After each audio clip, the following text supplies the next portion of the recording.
लोक की जय, धरती मैया की जय, गंगे मैया की जय। हर हर महादेव, शिव शंकर सपरिवार की जय, राम दरबार की जय, सर्वधर्म स्थलों की जय। हर हर महादेव शंभो।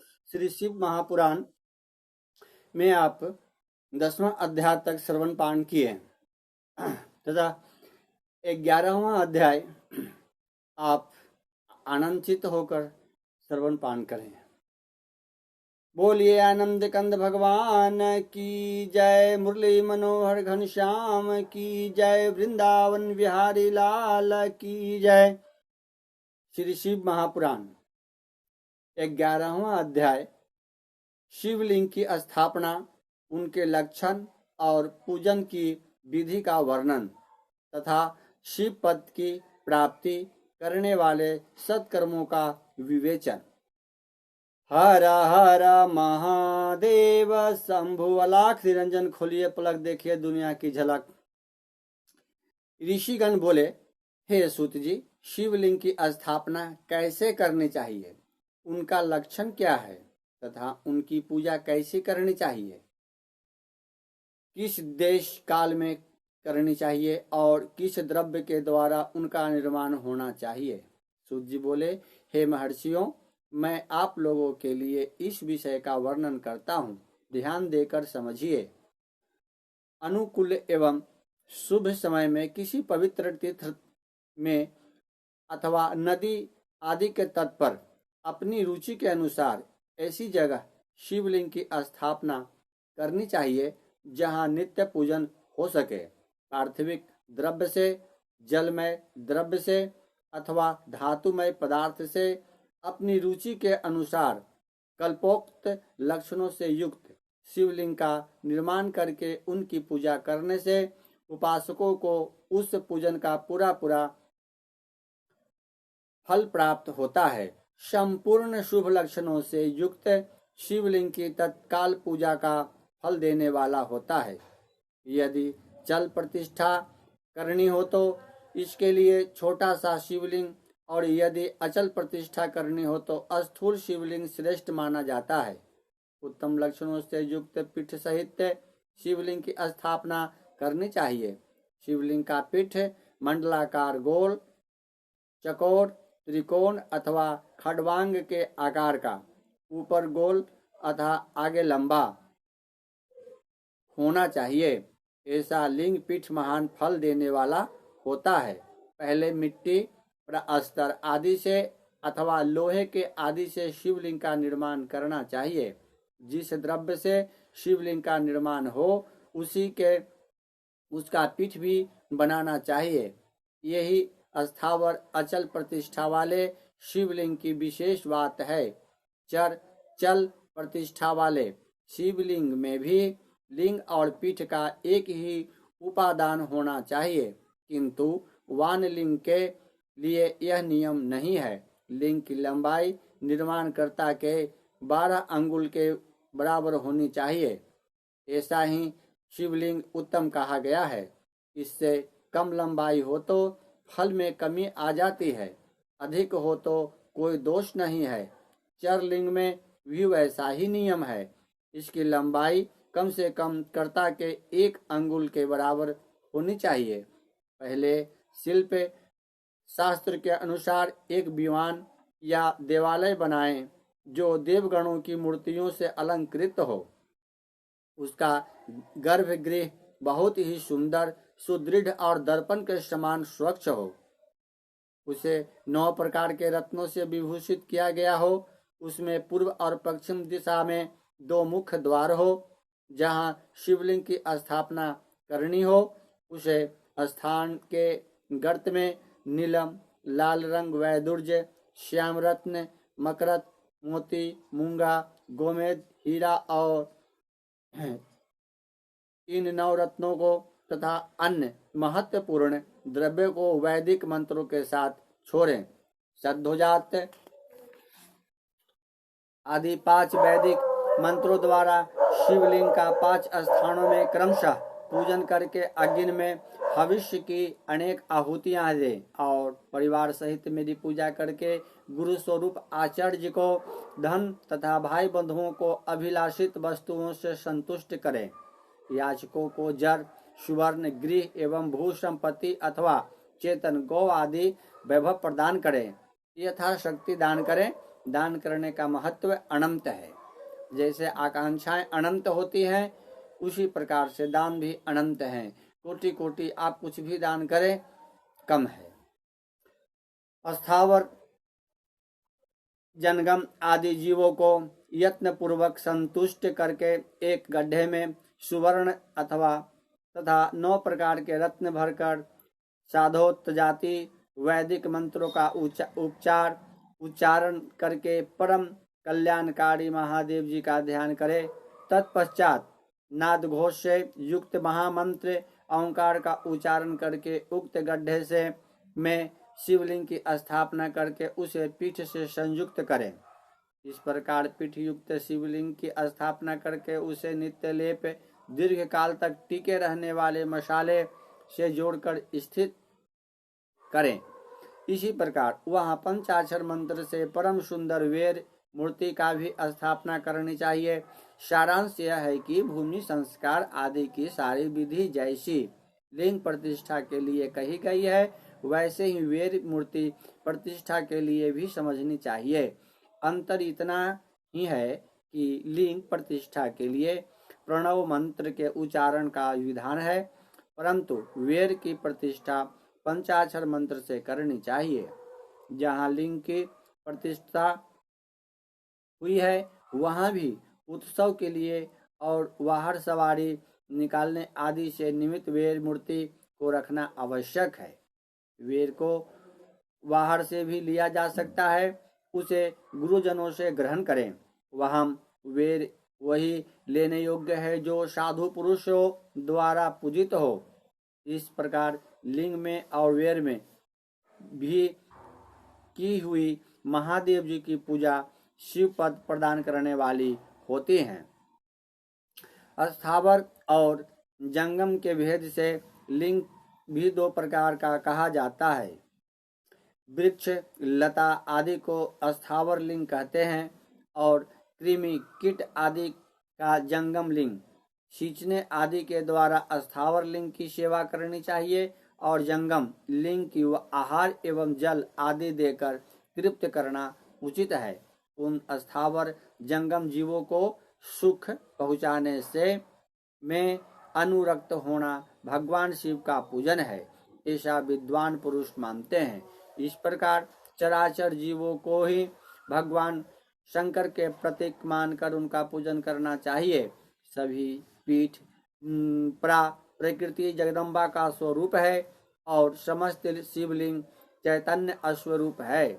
जैसे भगवान शंकर देवी पार्वती को गोद में बिठाकर विराजते हैं, उसी प्रकार यह शिवलिंग सदा पीठ के साथ ही विराजमान होता है।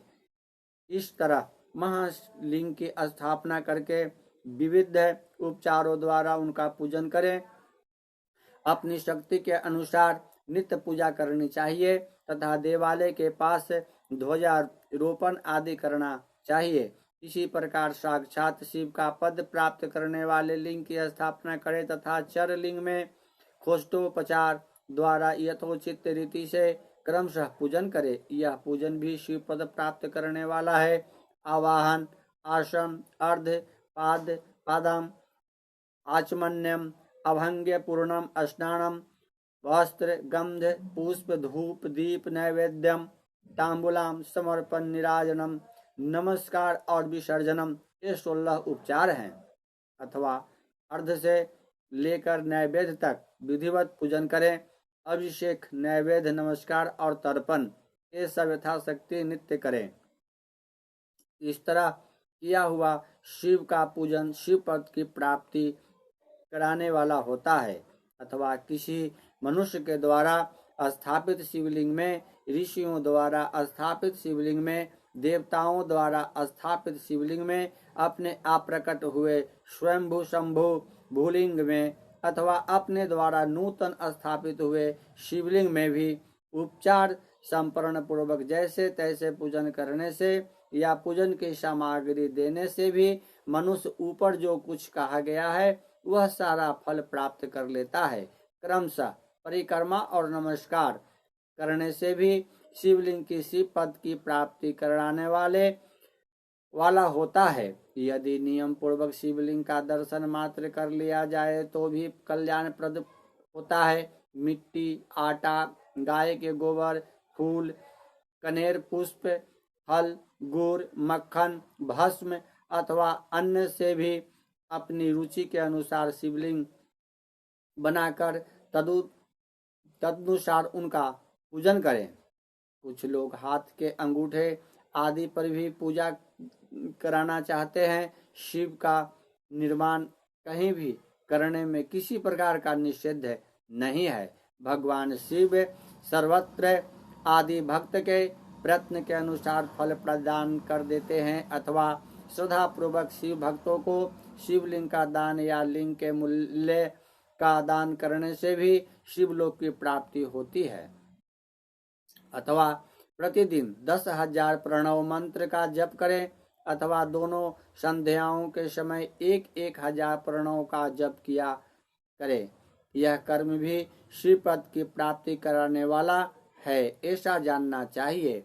जप काल में मक्रांत प्रणव का उच्चारण मन की शुद्धि करने वाला होता है। समाधि में मानसिक जप का विधान है तथा अन्य सब समय उपांशु जप करना चाहिए। नाद और बिंदु के युक्त ओंकार के उच्चारण को विद्वान पुरुष समान प्रणव कहते हैं। यदि प्रतिदिन आदर पूर्वक 10,000 पंचाक्षर मंत्र का जप किया जाए अथवा दोनों संध्याओं के समय 1,000 का ही जप किया जाए तो उसे शिव पद की प्राप्ति कराने वाला समझना चाहिए। ब्राह्मणों के लिए आदि में प्रणव से युक्त पंचाक्षर मंत्र अच्छा बताया गया है। फल की प्राप्ति के लिए दीक्षा पूर्वक गुरु से मंत्र ग्रहण करना चाहिए। कलश से किया हुआ स्नान, मंत्र की दीक्षा, मातृकाओं का न्यास, सत्य से पवित्र अंतःकरण वाला ब्राह्मण तथा ज्ञानी गुरु, इन सब को उत्तम माना गया है। द्विजों के लिए नमः शिवाय के उच्चारण का विधान है। द्विजेतरों के लिए अंत में नमः पद के प्रयोग की विधि है, अर्थात वे शिवाय नमः इस मंत्र का उच्चारण करें।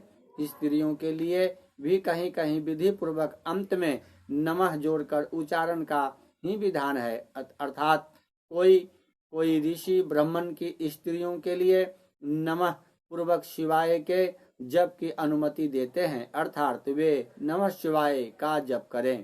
पंचाक्षर मंत्र का 5 करोड़ जप करके मनुष्य भगवान सदाशिव के समान हो जाता है। 1, 2, 3 अथवा 4 करोड़ का जप करने से क्रमशः ब्रह्म, विष्णु, रुद्र तथा महेश्वर पद की प्राप्त होता है। अथवा मंत्र से जितने अक्षर हैं उनका पृथक पृथक 1-1 लाख जप करें अथवा समस्त अक्षरों का एक साथ ही जितने अक्षर हों उतने लाख जप करें। इस तरह के जप को शिव पद की प्राप्ति कराने वाला समझना चाहिए। यदि 1,000 दिन में प्रतिदिन 1 सहस्त्र जप के क्रम से पंचाक्षर मंत्र का 10 लाख जप पूरा कर लिया जाए और प्रतिदिन ब्राह्मण भोजन कराया जाए तो उस मंत्र के अभिष्ट कार्य की सिद्धि होती है। ब्राह्मणों को चाहिए कि वह प्रतिदिन प्रातः काल 1008 बार गायत्री का जप करें। ये ऐसा होने पर गायत्री क्रमशः शिव का पद प्रदान कराने वाली होती हैं। वेद मंत्रों और वैदिक सूत्रों का भी नियम पूर्वक जप कराना चाहिए। एक अक्षर मंत्र 10,000, दशार्ष अर्ण मंत्र 1,000, 100 से कम अक्षर वाले मंत्र 100 और उससे अधिक अक्षर वाले मंत्र यथाशक्ति 1 के अधिक बार जपने चाहिए। वेदों के पारायण को भी शिव पद की प्राप्ति कराने वाला जानना चाहिए। अन्याय जो बहुत से मंत्र हैं उनका भी जितने अक्षर हों उतने लाख जप करना चाहिए। एकाक्षर मंत्रों को एक प्रकार करोड़ की संख्या में जपना चाहिए। अधिक अक्षर वाले मंत्र 1000 की संख्या में भक्ति पूर्वक जपने चाहिए। इस प्रकार जो यथाशक्ति जप करता है वह क्रमशः शिव पद प्राप्त कर लेता है। अपनी रुचि के अनुसार किसी एक मंत्र को अपनाकर मृत्यु पर्यंत प्रतिदिन उसका जप करना चाहिए, अथवा ओम इस मंत्र का प्रतिदिन 1 सहस्त्र जप करना चाहिए। ऐसा करने पर भगवान शिव की आज्ञा से संपूर्ण मनोरथ की सिद्धि होती है। जो मनुष्य भगवान शिव के लिए फुलवाड़ी या बगीचे आदि लगाता है तथा शिव के सेवा कार्यों के लिए मंदिर में झाड़ने बुहारने आदि की व्यवस्था करता है, वह इस पुण्य कर्म को करके शिव पद प्राप्त कर लेता है। भगवान शिव के जो काशी आदि क्षेत्र हैं उनमें भक्ति पूर्वक नित्य निवास करें। वे जड़ चेतन सभी को भोग और मोक्ष देने वाले होते हैं। अतः विद्वान पुरुष को भगवान शिव के क्षेत्र में मृत्यु प्रयत्न निवास करना चाहिए। मनुष्यों द्वारा स्थापित शिवलिंग में चारों ओर 100 हाथ का पुण्य क्षेत्र कहा गया है तथा ऋषियों द्वारा स्थापित शिवलिंग के चारों ओर 1000 हाथ तक पुण्य क्षेत्र होता है। इसी प्रकार देवताओं द्वारा स्थापित शिवलिंग के चारों ओर 1000 हाथ पुण्य क्षेत्र समझना चाहिए। स्वयं शंभु लिंग के चारों ओर तो 1000 धनुष 4000 हाथ एक पुण्य क्षेत्र होता है। पुण्य क्षेत्र के स्थित बावरी कुआं और पोखरे आदि को शिव गंगा समझना चाहिए। भगवान शिव का ऐसा ही वचन है। यहाँ स्नान दान और जप करके मनुष्य भगवान शिव को प्राप्त कर लेता है। अतः मृत्यु पर्यंत शिव के क्षेत्र का आश्रय लेकर रहना चाहिए। जो शिव के क्षेत्र में अपने किसी मृत्यु संबंधी का दाह दहांश मानसिक श्राद्ध सपिंडीकरण अथवा वार्षिक श्राद्ध कराता है अथवा कभी भी शिव के क्षेत्र में अपने पितरों को पिंड देता है, वह तत्काल सब पापों से मुक्त हो जाता है और अंत में शिव पद प्राप्त होता है। अथवा शिव के क्षेत्र में 7, 5, 3 या एक ही रात निवास कर ले। ऐसा करने से भी क्रमशः शिव पद की प्राप्ति होती है। लोक में अपने अपने वर्ण के अनुसार सदाचार का पालन करने से भी मनुष्य शिव पद को प्राप्त कर लेता है। वर्णानुकूल आचरण से तथा भक्ति भाव से वह अपने सत्कर्म का अतिशय फल पाता है। कामना पूर्वक किए हुए अपने कर्म के अभिष्ट फल को शीघ्र ही पा लेता है। निष्काम भाव से किया हुआ सारा कर्म साक्षात शिव पद की प्राप्ति कराने वाला होता है। दिन के 3 विभाग होते हैं, प्रातः मध्याह्न और सायं। इन तीनों में क्रमशः एक एक प्रकार के कर्म का संपादन किया जाता है। प्रातः काल को शास्त्र विहित नित्य कर्म के अनुष्ठान का समय जानना चाहिए। मध्याह्न काल सकाम कर्म के लिए उपयोगी है तथा सायंकाल शांति कर्म के लिए उपयुक्त है, ऐसा जानना चाहिए। इसी प्रकार रात्रि में भी समय का विभाजन करना किया गया है। रात के 4 पहरों में जो बीच के 2 पहर हैं उन्हें निषिद्ध काल कहा गया है। विशेषतः उस काल में की हुई भगवान शिव की पूजा अभिष्ट फल को देने वाली होती है। ऐसा जानकर कर्म करने वाला मनुष्य यथोक्त फल का भागी होता है। विशेषतः कली युग में कर्म से ही फल की सिद्धि होती है। अपने अपने अधिकार के अनुसार ऊपर कहे गए किसी भी कर्म के द्वारा शिवाराधन करने वाला पुरुष यदि सदाचारी है और पाप से डरता है तो वह उन कर्मों का पूरा फल अवश्य प्राप्त कर लेता है। ऋषिगण बोले, हे सूत जी, अब आप हमें पुण्य क्षेत्र बताइए जिसका आश्रय लेकर सभी स्त्री पुरुष शिव पद प्राप्त कर लें। हे सूत जी, हे योगीश्वरों में श्रेष्ठ शिव क्षेत्रों तथा शैवागमों शिव विषयक शास्त्रों का भी वर्णन कीजिए। सूत जी बोले, हे ऋषियों, सभी क्षेत्रों और आगमनों का वर्णन श्रद्धा पूर्वक सुनिए। बोलिए आनंद कंद भगवान की जय। शंकर परिवार की जय, राम दरबार की जय, अयोध्या धाम की जय, पृथ्वी माता की जय।